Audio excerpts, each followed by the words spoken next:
think your newsletter is awesome.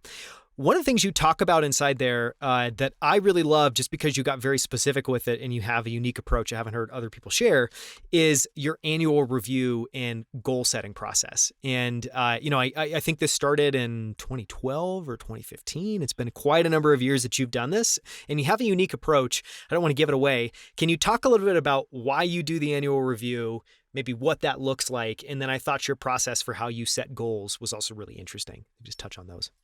Yeah, so I use sort of like I've gone through a couple iterations of an annual review, but the one that works for me now is sort of like taking a couple days at the end of each year and just taking stock of like what went well for me this last year. Like I have some metrics that I track, like net worth generally at a high level, some relationship health stuff, like certain lifts, body weight, just some like high level metrics, amount donated to charity and the like.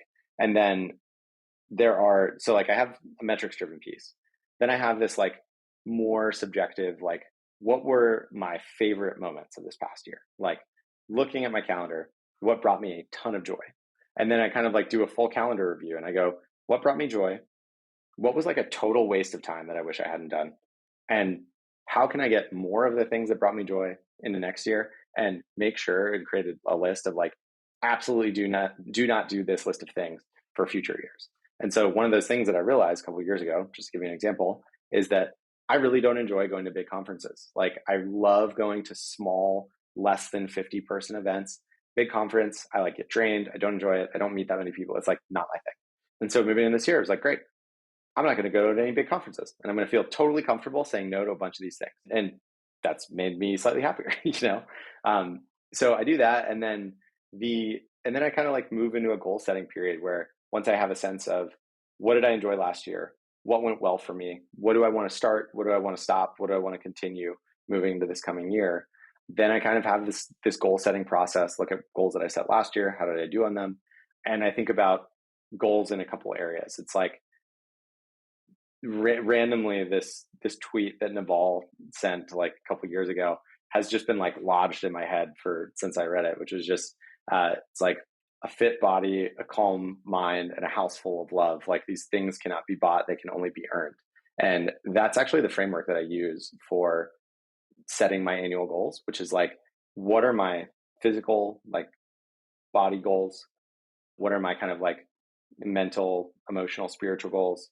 What are my relationship goals with, my fiance, my friends, my family, and the like? And then I have a business category, and I just kind of go through and I say like, what are the things that are important to me and goals that I want to accomplish this year in each of those categories, and then write them down. And every month throughout the year, on one of the first, I have to do my annual review or my goal check-in at some point this week. It's early October.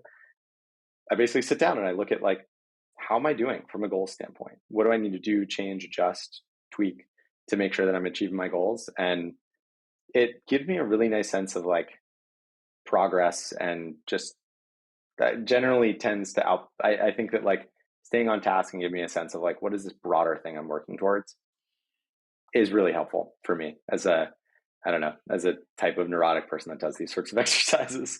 I really get a lot out of it.